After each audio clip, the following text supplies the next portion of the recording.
অল্প অল্প করে জীবনের গল্প ফুলে ফুলে সাজানো তো থাকবে,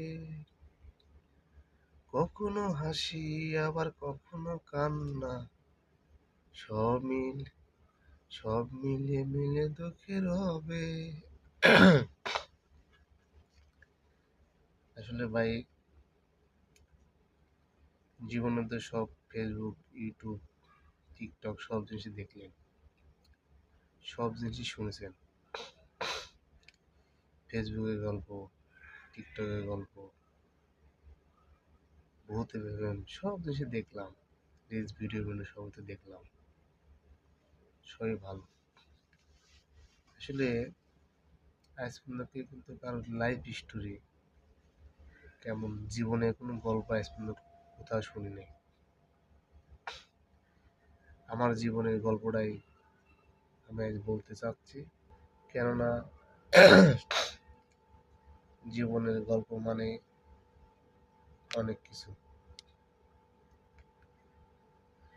গল্প দিয়ে সবকিছু শেষ, গল্প দিয়ে সবকিছু শুরু। তেমন আমার জীবনে এমন ঘটনা অনেক আছে। আমি কোথায় থেকে কিভাবে আইছি, কি করছি না করছি, আমার জীবনের গল্পে আমি আর কি ফেসবুক ফ্রেন্ড, ইউটিউব ফ্রেন্ড, ভাই বন্ধু যারা যেখানে যে আছে সবার সাথে আমার জীবনের গল্পটা আমি শেয়ার করতে চাই। কারণ আমার জীবনে যত কষ্ট করছি, আসলে কষ্টটা আমি নিজে বুকে যদি একা চেপে ধরে রাখি তাহলে তো হবে না।